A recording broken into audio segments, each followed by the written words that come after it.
오늘은 갈라디아서 2장 20절 말씀을 본문으로 하여 믿음 안에서 사는 자라는 제목으로 함께 말씀을 나누도록 하겠습니다. 시간이 참 빨리 지나갑니다.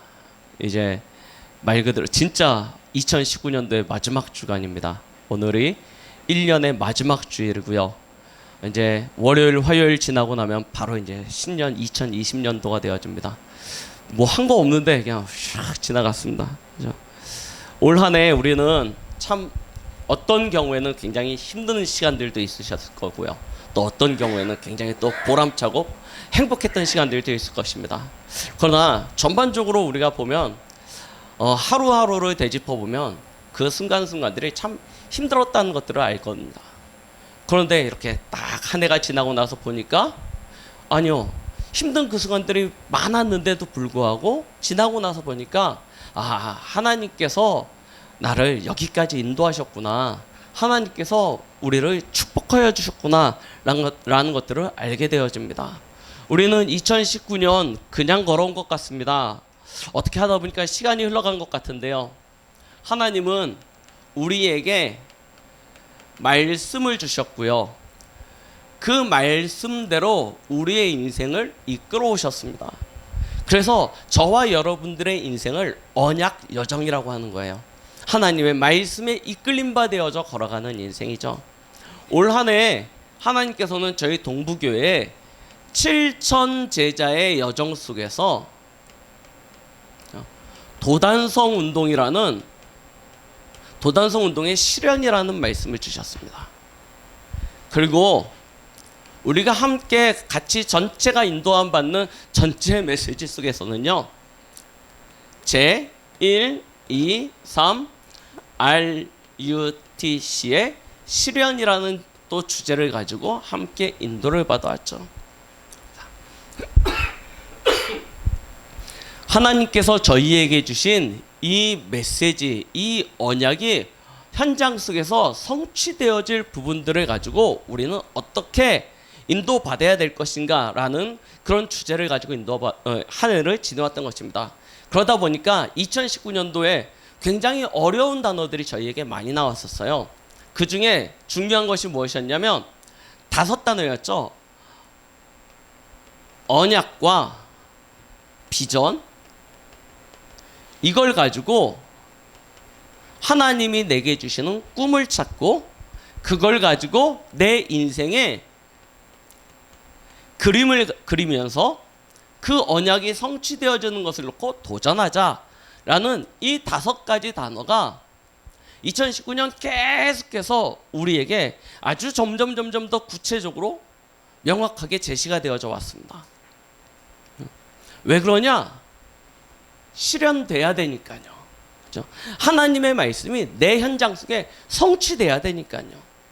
단순히 우리가 그냥 은혜 받는 수준으로 사는 것이 아니라 하나님의 말씀이 내 현장과 내 삶 속에 실제로 응답되어지고 성취되어지는 걸 누리려면 명확해야 되기 때문입니다. 무엇이요? 하나님이 주신 언약과 그 언약 속에서 내게 주시는 비전과 이 2가지를 통해서 하나님이 내게 주시는 꿈, 이게 분명해져야 그걸 가지고 인생에 우리가 얘기하는 옛날에는 청사진이라는 단어를 썼습니다. 옛날 설계도가 이렇게 파란 종이에다 이렇게 그려서 나왔었잖아요.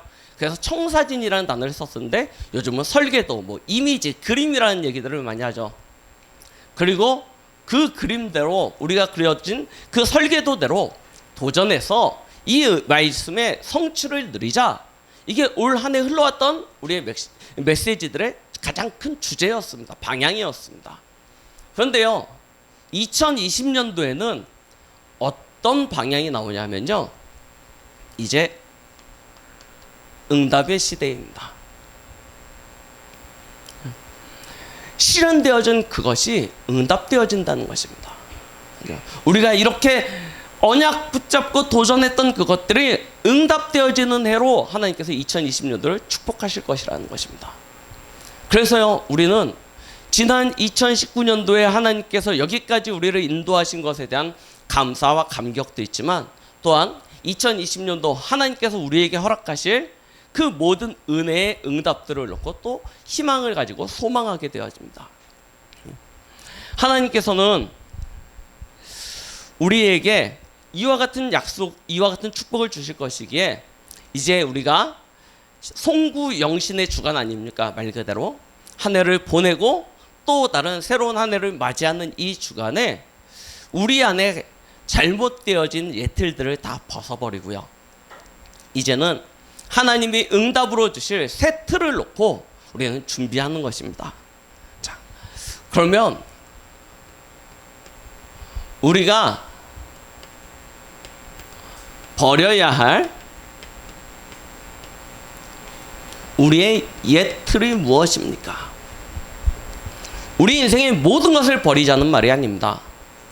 그렇죠? 그런데 버려야 될 것이 있습니다. 그것들을 버리지 못하면 우리는 계속해서 반복되어지는 동일한 그런 삶의 모습들을 가져갈 수밖에 없습니다. 1년이 지나고 2년이 지나고 3년이 지나고 그러면 우리는 키도 자라고 또 머리도 자라고 우리의 모든 부분들이 육신적인 부분들이 자라지 않습니까? 그럼 거기에 맞춰서 우리의 옷도 새로 준비를 하고요. 신발도 새로 준비하고요. 여러 가지 우리는 우리의 몸에 맞춰서 준비하는 것들이 있습니다. 그런데 그런 육신적인 것들은 우리가 뭔가를 막 계속 채우려고 하는데 우리의 영적인 부분, 우리의 마음과 생각에 대한 부분들은 바꾸지를 못해요. 그러니까 5년, 10년이 지나도 우리의 생각과 우리의 삶의 규모와 우리의 현장이 똑같아요. 계속 뱅글뱅글 수레바퀴 돌듯이 계속 같은 인생의 사이클을 가지고 살게 되어집니다. 빨리 버려야 될 것들이 있습니다. 그 중에 버려야 할 것 중에 버려야 할 것이 무엇입니까? 사단이 만들어 놓은 12가지 체질입니다. 이거는요 반드시 버려야 되는 거예요.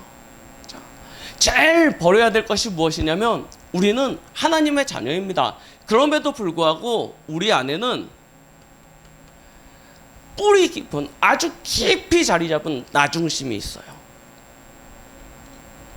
이게 버려지지 않으면요 하나님이 주신 응답을 진짜 받지 못합니다. 거기에 우리가 가지고 있는 가장 잘못된 것이 무엇이냐면 영적인 것은 등한히 여기고 육신적인 것을 굉장히 중요하게 생각하는 육신 중심의 것들이 있습니다.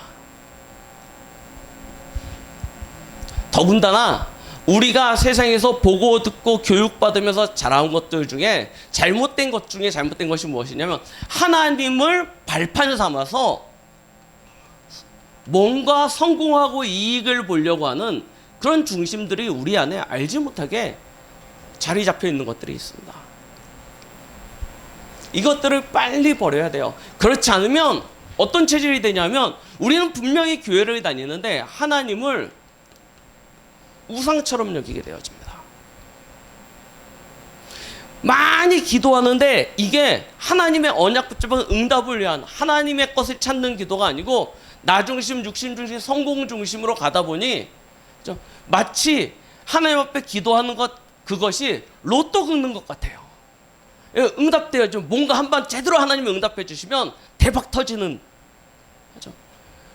마치 점치는 것처럼요. 이런 신앙생활을 하는 거예요. 말씀 어떻게 봤냐면 막 문제 있는데 오늘 성경을 딱 읽었는데 말씀이 딱 와요. 혹시 그런 거 안 해보셨습니까? 저는 어렸을 때 그런 거 많이 해봤거든요. 막 기도하다가 하나님 내게 진짜 말씀 주십시오. 성경을 쫙 넘기다가 어느 순간 딱 펴서 딱 찍어요. 이게 이번 오늘 내게 주시는 말씀이야. 뭐 하는 거죠? 점치는 거랑 똑같아요. 그런 식으로 신앙생활을 한다니까요. 자, 그러니요 이 체질을 벗어버리지 못하는 거예요. 종교 체질을. 자, 이렇게 되면요 결국 어떤 문제가 옵니까? 해결되어지지 아니하는 영적 문제는 계속 반복되게 되어 있습니다.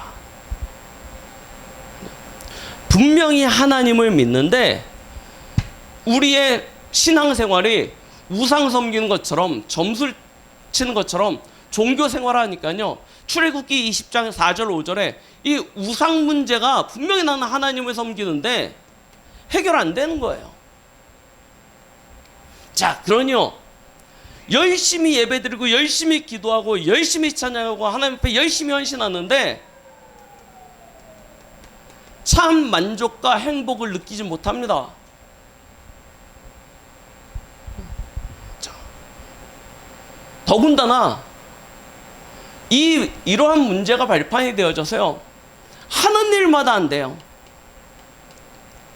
집에는 계속 갈등과 문제만 찾아오고요. 계속 고난과 어려움들이 찾아옵니다. 일평생 두려움 가운데 살아갑니다. 이러다가 내가 과연 천국 갈 수 있을지, 더 열심히 해야 되는 건지, 더 충성해야 되는 건지, 더 봉사해야 되는 건지, 이 죽음에 오는 구원에 대한 확신이 없기 때문에 계속 두려움이 오는 거예요. 이런 신앙생활을 하니까요, 우리의 자녀들이 이거 보지 않습니까? 아, 신앙생활이 원래 가짜구나, 이렇게 봅니다. 자녀들이 부모님들의 신앙생활 하는 거 보면서 야, 이거 별거 없구나, 재미없구나, 아, 이거 가짜구나, 이런 답을 내요. 그러면 어떻게 되는지 아십니까? 교회에 안 나오기 시작합니다. 교회를 떠나가기 시작합니다. 그러다가 결국 불신자처럼 돼버려요. 그래서요, 이 사단이 만들어 온 12가지 체질을요, 빨리 버려야 됩니다. 왜 이런 상태가 왔냐? 갈라디아서 1장에 보면요, 이야기하고 있죠.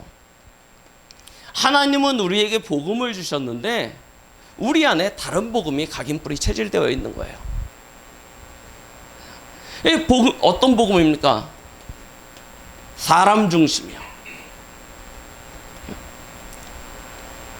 사람에게서 받은 거, 사람에게서 배운 거, 사람에게로부터 말미암아 기쁘게 하고 즐겁게 하고 거기서부터 유익을 찾는 사람 중심의 삶. 이렇게 하면 된다더라, 저렇게 하면 된다더라 하는 세상 기준. 이것들이 딱 되어 있는 것입니다.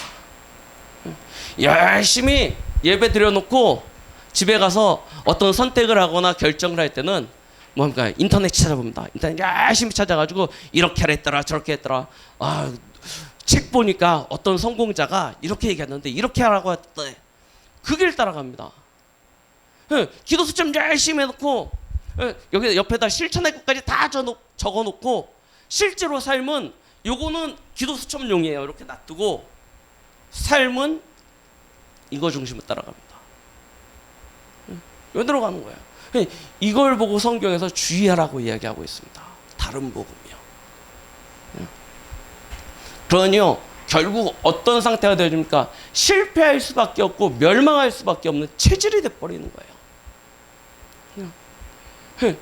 이스라엘이 구약 성경부터 신약 성경까지 보면 아주 무수히 많은 재앙이 찾아왔습니다. 전쟁과 재앙들이 무수히 많이 찾아왔는데 큰 재앙이 한 7번 옵니다. 그 재앙이 오는 이유가 무엇인지 압니까? 분명히 말씀을 가졌고 절기 때마다 성전에 올라갔고 철마다 제사도 드렸는데 무엇 때문이냐? 이걸 버리지 못해요. 그거는 그대로 하는 거예요. 뭐니까요? 내가 가지고 있는 종교니까요.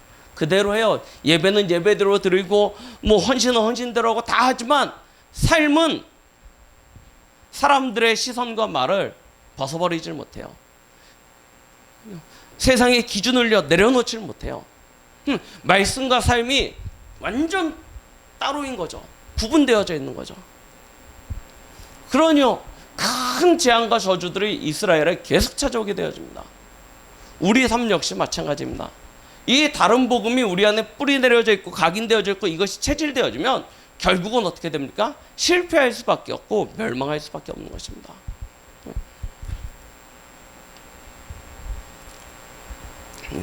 그래서 이스라엘은요, 결국엔 큰 재앙과 종국엔 노예되고 포로되고 속국되었다가 어디까지 갑니까? 결국엔 나라가 완전히 멸망하여 없어지는 지경까지 가게 됩니다. 우리가 버려야 될 것들을 빨리 버려버리지 못하면요, 이런 모습으로 간다니까요. 그래서요, 진짜 신앙생활 제대로 하시는 그런 가정들이 있습니다. 그런 믿음의 사람들이 있습니다. 그런 자손들은요, 굉장히 하나님께 축복해 주셔요. 그런데요, 진짜 이렇게 적당히, 나는 너무 막 깊이 들어가는 거 싫어, 난 적당히 할 거야, 그러면요 신앙생활이요, 이대를 못 넘어가요. 이대를 못 넘어갑니다. 왜 그러냐? 전달 안 돼요. 안 될 수밖에 없지 않습니까? 그렇죠? 우리가요, 버려야 될 예틀입니다. 빨리 내버려야 돼요. 그래서요, 성경에서 뭐라고 이야기합니까? 오늘 갈라디아 2장 20절 말씀이죠. 내가 그리스도와 함께 십자가에 못 박혔다는 것입니다.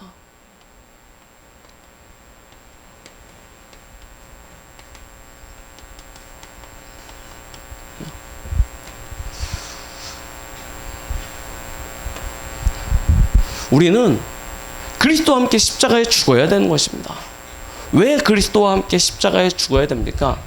예수 그리스도께서 요한복음 19장 30절 십자가의 죽으심으로 말미암아 이 문제가 해결되어졌기 때문입니다. 그렇죠? 우리 모든 문제의 시작이 어디라고요? 결국엔 하나님의 형상으로 창조되어진 인간이 하나님을 떠난 데서부터 왔습니다. 그걸 보고 죄라고 이야기하죠. 그 죄의 결과는 요한복음 8장 44절 너희 아비 마귀였습니다. 여기서부터 인생 모든 문제가 시작되어진 것입니다. 그런데 예수 그리스도께서 십자가의 죽으심으로 말미암아 하나님 떠난 우리 인생에 하나님 만나는 새로운 길이 열린 것입니다. 그가 십자가의 죽으심으로 말미암아 사망의 죄와 사망의 법에 매였던 우리 인생이 생명의 성령의 법 안으로 들어가서 완전한 해방을 얻게 되어진 것이죠. 그리고 하나님의 아들이 나타난 것은 마귀를 멸하려 오셨다고 하셨습니다. 보십시오. 인생의 근본 문제가 예수 그리스도의 십자가의 죽으심으로 말미암아 다 끝난 것입니다. 그래서 이 근본 치유를 보고 우리는 뭐라고 이야기합니까? 모든 문제 해결이라고 이야기하는 것입니다. 예수님이 그리스도가 되어주심으로 말미암아 십자가에 그가 죽으심으로 우리의 인생의 근본 문제가 해결되어지고 근본 문제가 해결되어짐으로 모든 문제가 다 끝나버린 것입니다. 그래서요, 우리는요, 오늘 말씀처럼 갈라디아 2장 20절 말씀처럼 빨리 죽어야 됩니다. 그리스도와 함께 나의 옛것들을요 십자가에 못 박아 죽게 하는 거예요. 그러면 우리가 죽습니까? 어떤 조금 무식한 사람들은 예수님의 십자가를 너무 사모하고 예수님의 십자가의 그 고난을 너무 깊이 거기에 빠져들어가죠. 자기도 십자가에 못 박히는 사람들이 있어요. 그렇죠? 예수님의 고난 주간이 되면 어떤 부족이나 어떤 나라를 가면요, 신비주의적인 그런 요소들이 강해가지고요, 심지어 예수님이 고난 받으셨기에 나도 고난 받아야 된다고 하면서 십자가에 사람들을 그 같은 그런 마을 사람들 십자가에 못 박아요. 예수님이 채찍에 맞았기 때문에 나도 채찍에 맞아야 된다고 같이 맞아요. 그렇게 맞으면 이 문제가 해결되어지고 십자가에 우리가 죽으면 이 문제가 해결되어집니까? 그런 얘기가 아니라니까요. 우리는요, 목숨이 하나밖에 없습니다. 죽으면요, 끝이에요. 그래서요, 내가 그리스도와 함께 십자가에 못 박혀 죽는다는 것은 무슨 얘기입니까? 그가 나의 주인 된다는 얘기입니다. 나의 자아, 내 생각, 내 계획, 내 뜻, 내 것들이 다 깨어져 부셔져 산산이 조각나 없어져 버리고 그리스도께서 내 안에 사시는 삶으로 간다는 것이죠. 그걸 보고 뭐라고 하냐? 영접이라고 하는 것입니다. 영접은요, 단순히 예수님 내 마음의 문을 엽니다, 내 안에 들어오셔서 나의 주인이 되어주세요, 예수님 이름으로 나 이제 하나님 단전을 믿습니다, 예수님 이름으로 기도합니다, 아멘, 이게 영접이 아니라니까요. 내 자아, 내 것들이 산산이 부셔져 깨셔져 없어져 버리고 그리스도께서 주인 되는 것입니다. 그래서 영접은 뭐냐면 나의 인생의 주인을 바꾸는 거예요. 이게 안 바뀌고 내가 주인이 된다. 그러면 진짜 영접인지 한번 생각해 보십시오. 그렇죠?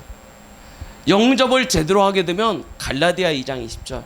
이제 내가 사는 것은 내가 아니요 나를 위하여 십자가에 죽으신 그 그리스도를 믿는 믿음 안에서 사는 것이라고 하였습니다. 이런 상태가 돼요. 그 상태가 되어지는 걸 보고 뭐라고 얘기합니까? 고린도후서 5장 17절에 새로운 피조물이 되었다는 것입니다.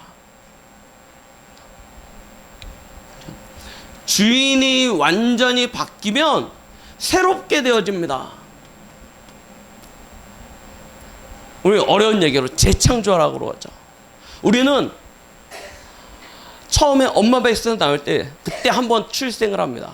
탄생을 하죠. 그런데 예수 그리스도를 주인으로 고백하고 영접하고 그를 고백하는 그 순간 우리는 거듭난 새로운 창조의 축복을 받게 되어집니다. 그러면 우리의 존재, 우리의 신분이 어떻게 바뀌냐?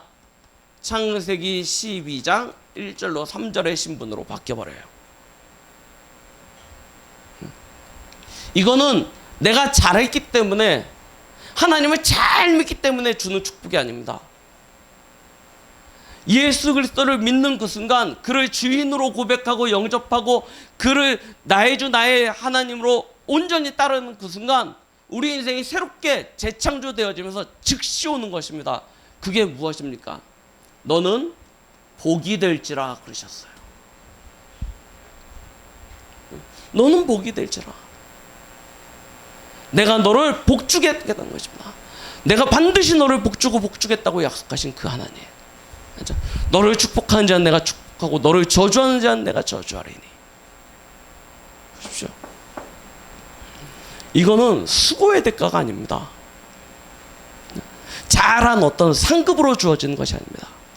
예수가 그리스도로 믿어지고 그를 주인으로 고백하는 그 순간 그와 즉시 함께 주어지는 신분의 회복인 것입니다. 잃어버렸던 우리의 신분, 잃어버렸던 우리의 축복이 그 즉시 회복되어지는 거예요. 어떻게 이와 같은 축복이, 이와 같은 은혜가 우리에게 나타날 수 있습니까? 당연합니다. 당연하게 올 수밖에 없습니다. 왜 그렇습니까? 고린도전서 3장 16절. 하나님이 우리와 함께 계시기 때문입니다. 예수 그리스도를 영접하는 그 순간 하나님의 영이신 성령이 우리 안에 임재하셔서 우리와 세상 끝날까지 함께 하시기 때문입니다. 그 함께 하시는 분이 누구시라고요? 창조주이십니다.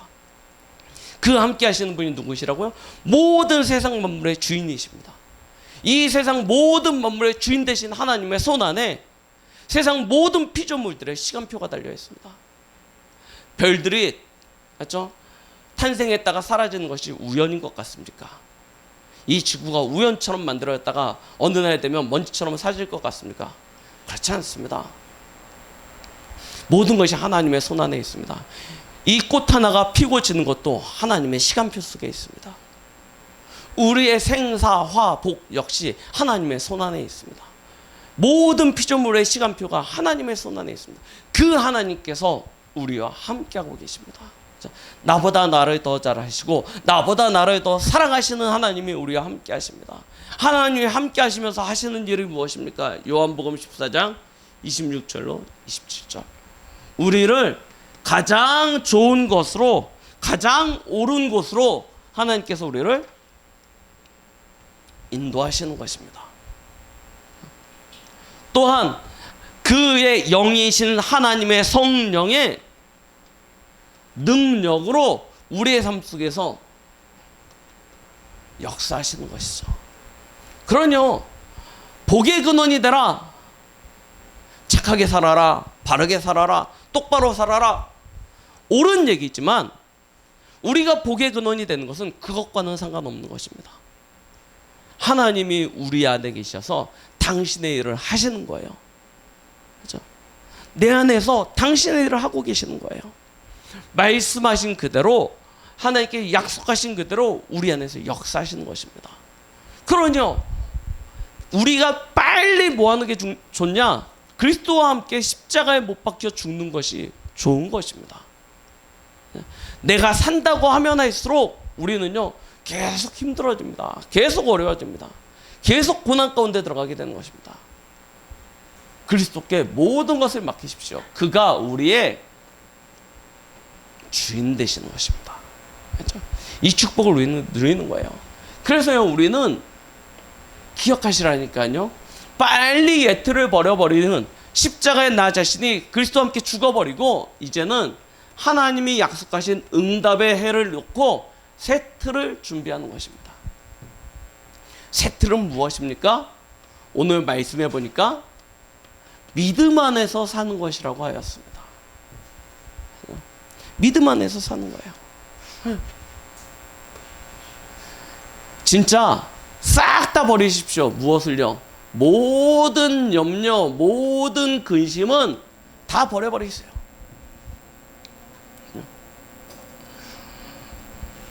갈라디아서 3장 6절 말씀 봐보십시오. 아브라함이 의롭다 받은 것이 행위로 말미암습니까? 그가 믿음의 조상이 된 것이 행위 때문입니까? 그렇지 않다고 했습니다. 그가 하나님의 믿음에 그것이 의가 되었다라고 말씀하고 계시죠.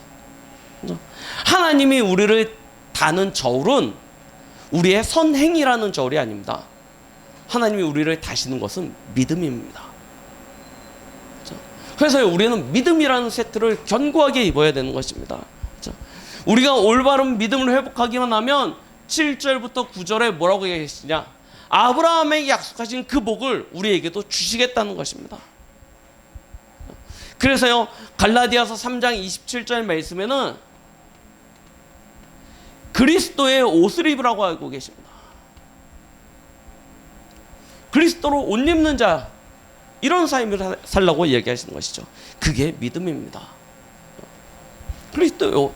자, 갈라디아 3장 29절에 염려하지 않아도 되는 것은 우리는 혈통적인 유대인들이 아브라함의 자손이기 때문에 그들이 하나님의 약속하신 이 아브라함의 복을 받을 것이라고 생각할지 모르지만 성경에서는 뭐라고 얘기하십니까? 그렇지 않다는 것입니다. 그리스도를 믿는 자가 참 아브라함의 자손이고 아브라함의 유업을 이을 자라고 약속하고 계시죠. 더 감사한 건 갈라디아 4장 1절부터 보십시오. 지금 왜 힘듭니까? 우리는 이렇게 연약합니까? 우리가 아직 어리기 때문입니다. 그러나 더 중요한 것은 무엇입니까? 이미 우리는 하나님의 자녀라는 것입니다. 그렇죠? 갈라디아 4장 1절 6절. 우리는 아브라함의 유업을 받는 정도가 아니고요. 하나님의 유업을 받을 자라고 약속하고 계십니다. 그러니요, 다 내려놓으십시오. 갈라디아서 5장 1절 보시라니까요. 뭐라고 계시냐면 종의 멍에를 매지 말라는 거예요. 너희가 자녀인데 왜 종처럼 그렇게 살아가냐. 종들은요, 늘 걱정해야 됩니다. 늘 염려해야 됩니다. 그렇죠? 어떻게 하면 편하게 살까 막 꾀도 부려야 되고요. 진짜 사는 것 자체가요, 경쟁이고요, 싸움입니다.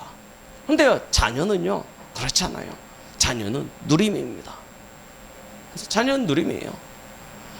뭐 내가 얼마만큼 공부를 잘한다 못한다 상관하지 않습니다. 렘넌트들, 내가 이번 주에 착한 일 몇 개 했기 때문에 엄마가 나한테 용돈을 얼마큼 줄 거야, 그런 기대를 하고 엄마한테 용돈을 달랍니까? 안 그래요? 그냥 뭐하냐면 엄마한테 가서 내놔 합니다. 이게 자녀예요. 그렇죠? 그럼 내가 나쁜 일 하면 부끄럽고 창피해가지고 내놔 못합니까? 그렇지 않아요. 분명히 어저께 욕먹고 실컷 엄마하고 싸웠는데 그 다음날 가서 또 내놔 그래요. 왜 그러냐면 자녀이기 때문에. 제발 종의 멍에를 스스로 매지 마십시오. 그리스도께서 다 벗겨놓으셨는데 우리 스스로 찾아가가지고 종처럼 내가 이것도 못했고 저것도 못했고 그렇게 살아가서야 되겠습니까? 자, 다 내려놓고 이제 진짜 자녀됨의 축복을 누리시라니까요. 예, 이게 믿음입니다. 그렇죠? 자, 두 번째입니다. 진짜 우리가 무엇을 바꿔야 된다고요? 주인을 바꾸면 됩니다. 자, 세트를 하는 거예요. 내 생각, 내 기준, 내가 세우고 있는 어떤 장래와 미래 다 엑스 붙여버리세요. 우리는 이제 다른 것을 하는 것입니다. 우리는 하나님의 자녀이고 또 하나님이 우리의 인생의 주인이기 때문에 하나님이 우리의 모든 것을 보장해 놓으셨습니다. 그래서요, 우리는 뭐 하면 됩니까? 이제는 하나님의 것을 찾으면 됩니다. 하나님의 말씀, 하나님의 뜻, 하나님이 우리에게 주신 미래를 찾아가는 것입니다. 그 안에 다 담겨져 있습니다. 그 안에 하나님께서 모든 것을 다 넣어 놓으셨습니다. 우리의 필요, 우리의 모든 때를 따라 돕는 은혜 다 넣어 놓으셨습니다. 무엇을 찾으면 되냐? 하나님 중심으로 딱 섰버리면 돼요. 이게 축복이에요. 자녀됨을 누리라는 것은 이것입니다. 그렇죠? 우리가 이제 다음 주에는 또 다른 차원에서 자녀됨을 어떻게 누려야 될 건가를 볼 건데요. 갈라디아서 5장 6장을 가지고 보게 될 텐데요. 그렇죠? 진짜 우리가 하나님의 자녀됨의 축복을 누리려면 우리의 모든 선택과 집중은 하나님께로 딱 맞춰지는 것입니다. 그러려니까 우리의 삶의 중심이요, 어디로 가야 됩니까? 당연히 예배 중심 돼야 되는 거예요. 그렇죠? 왜냐하면 하나님께로 방향 맞춰주고 하나님께로 집중하려고 하니까 우리는 당연히 예배 드리는 삶을 살 수밖에 없는 것입니다.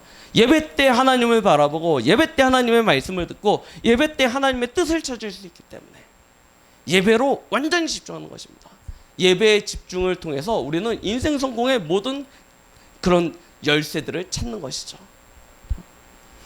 특히 우리는 매일매일의 삶을 현장에서 살아야 되기 때문에요, 반드시 우리의 현장 속에서 말씀을 놓쳐서는 안 됩니다. 말씀 중심의 삶을 살아갑니다. 아까도 말씀드렸죠. 이스라엘이 실패한 이유는 말씀을 놓치고 사람 중심, 세상 중심으로 갔기 때문입니다.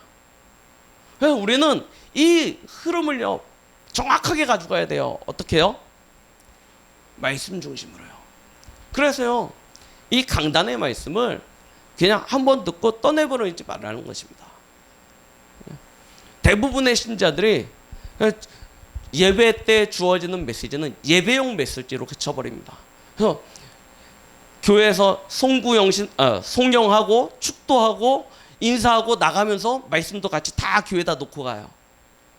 다 놓고 갑니다. 무슨 얘기를 했는지 무슨 말씀을 들었는지 기억 하나도 안 나요. 기억나는 거 예전에 우리 랩런트들하고 이렇게 예배를 들고 난 다음에 야 무슨 얘기 메시지 들었니? 그러면 애들이 제일 기억 잘하고 똥 얘기 이런 거 있잖아요. 뭐 김영철 목사 옛날에 막 가래가 이런 거 얘기 많이 했거든요. 그럼 애들이 온통 뭐만 기억하고 아니면 똥 기억하고 가래 기억하고 이러고 갑니다. 목사님이 그 얘기했다고. 신자들이 다 그런 웃긴 얘기 이런 것만 기억하고 가요. 그런 얘기면 다 담아가지고 가고 저 진짜 중요한 말씀은 다 놓쳐버립니다. 우리는요 말씀 중심으로 서야 됩니다. 그래야 하나님의 뜻과 계획을 찾는 올바른 기도를 할 수 있어요. 그렇죠?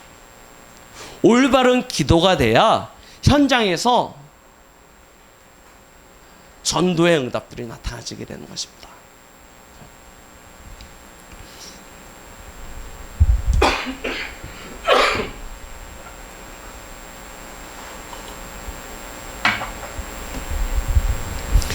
(2020년도) 하나님이 우리에게 응답의 해를 약속하셨습니다. 이 응답의 해를 놓고 우리는 세트를 갖춰야 되는데요, 빨리 우리 안에 있는 예틀부터 깨부셔야 돼요. 싹 깨부셔야 됩니다. 다 깨부시고 어디로 가냐? 이제 새 틀로 가는 거예요. 그럼 어떻게 깨부시냐? 나는 할 수 없어요. 내 체질, 내 습관, 내 안에 뿌리 박힌 것들은 너무 견고해서요. 우리 조금 한두 번 해보다가 힘들면 포기하거든요. 그죠? 우리 그러잖아요. 운동 뭐 해보겠다고 하고 했다가 3개월짜리 막 이렇게 5개월짜리 막 1년짜리 끊었다가 한 3번 가고 나면 그다음부터 안 가잖아요. 대부분. 힘들거든요. 못합니다. 뭐 좀 한번 배워보겠다고 막 했다가 조금 힘들면 다 내려놓거든요. 아유 못해 하고 내가 괜히 그 땀 흘리면서 고생하면서 이런 거 뭐 해 배워 하면서 그냥 포기해버리거든요. 우리는요 내 인생을 바꿀 수 있을 만한 힘이 아무것도 없어요. 그래서요 그리스도입니다. 그리스도께 맡겨버리는 거예요. 그리스도와 함께 십자가에 죽는 것입니다. 그리스도를 주인으로 고백하고 그에게 전적으로 의지해버리는 것입니다. 그러면서 어떤 준비를 하면 됩니까? 우리 안에 새 틀을 준비하는 거예요. 진짜요 하나님의 자녀됨의 축복을요 완전히 누리시기 바랍니다. 믿음으로요 하나님의 자녀됨의 축복을요 진짜 누리시기 바랍니다. 그리고요 그가 주인 되심을 고백하면서 그의 뜻과 그가 우리에게 예비해 놓으신 미래를 찾는 일로 집중하세요. 그걸 놓고 이제부터는요 어떤 일이 있어도 실패하지 마십시오. 예배는요 진짜 모든 성공의 키입니다. 성경에 나와 있는 믿음의 인물들 봐보십시오. 예배에 실패하고서 성공한 사람이 있냐? 아무도 없어요. 예배 실패하고 하나님 앞에 응답받은 사람이 있냐? 아무도 없습니다. 그러면 우리가 역사상으로 기록되어져 있는 믿음의 인물들을 봐보시라니까요. 예배에 실패하는 사람들이 있냐? 한 사람도 없습니다. 반대로 예배에 실패해가지고 하나님 앞에 쓰임받은 사람이냐? 아무도 없다니까요. 하나님이 하나님의 자녀를 쓰시는 방법 중에 가장 첫 번째 키는 무엇이냐면 예배입니다. 예배에 성공하는 사람들, 예배의 중심을 담은 사람들은 보면요 그 사람의 어떤 실력이나 성품이나 어떤 인격이나 그 사람의 어떤 것과 상관없이 하나님께 그 사람을 하나님이 쓰세요. 왜요? 모든 것의 시간표가 하나님 손에 있기 때문에. 그렇죠? 훌륭했기 때문에 하나님이 쓰시는 것이 아닙니다. 하나님은요 그 사람의 중심을 보십니다. 우리는 외모를 볼지 모르지만 그 사람의 중심은 무엇을 보면 정확히 알 수 있냐면요 그 사람이 예배를 어떻게 드리느냐를 보면 그 사람의 중심을 정확히 알 수 있습니다. 그래서요 우리는 예배 성공의 비밀을 가지고 가는 거예요.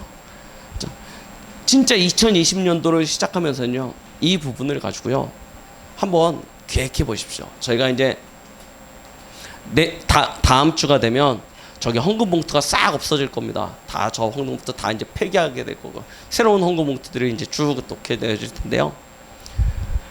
진짜 이 속에서요 한번 헌금 계획도 해보세요. 하나님께서 우리의 인생을 어떻게 복 주시고 어떻게 책임지셨나. 혹시 여러분 올 한 해 내가 어떻게 응답받았는지 궁금하십니까? 11조 봉투를 딱 펴보세요. 그러면 여기 여러분들 내신 11조 이렇게 쭉 있을 것입니다. 그거 딱 보면요 야 내가 올 한 해 어떻게 응답받았구나 답이 딱 나옵니다. 진짜 응답받은 사람들은요 헌금 이게 보면요 달라요. 은혜 받은 사람들은 달라요. 근데 어떻게 응답받고 어떻게 은혜 받았는지 뭐 가지고 제일 쉽게 보일 수 있냐면 내가 낸 헌금 내역 보면요 답이 딱 나온다니까요. 그래서요 헌금 계획을 세우라는 것은 돈을 많이 들여라는 얘기가 아닙니다. 뭐 하라는 얘기예요? 하나님이 우리에게 주실 응답을 준비하라는 거예요. 그렇죠? 응답을 준비하라는 것입니다. 마찬가지입니다. 예배 중심, 말씀 중심, 기도 중심, 전도 중심 이거요 하나님 앞에 시간을 많이 들여라 이런 얘기가 아니라니까요. 하나님께서 주실 응답을 놓고 나 자신을 준비하라는 얘기입니다. 말씀을 마무리하겠습니다. 한 해를 마무리하고 한 해를 새롭게 맞이하는 송구영신의 주간입니다. 이번 주간은 우리가 많은 은혜의 시간표들이 있습니다. 송구영신 예배도 있고요. 그 다음에 원단 예배도 있습니다. 중요한 시간표들이 우리 앞에 놓여져 있는데요. 이때 우리의 영적인 상태를 말씀에 비추어서 잘 준비해서 우리 자신이 먼저 영적으로 서밋의 자리에 서는 가운데 2019년을 잘 마무리하고 2020년 하나님이 우리에게 주실 새로운 응답에 참된 축복을 누리는 그런 은혜가 있길 예수 그리스도의 이름으로 축원드리겠습니다. 기도합니다. 하나님 아버지 감사드립니다. 오늘 우리에게 주신 이 모든 은혜의 말씀과 같이 우리가 믿음 안에 사는 자로 진정으로 우리의 옛 틀을 버리고 새 틀을 준비하여 이 송구영신의 주간에 최고의 은혜와 응답을 누리는 복된 시간들을 허락하여 주시옵소서. 예수 그리스도의 이름으로 기도드렸습니다. 아멘.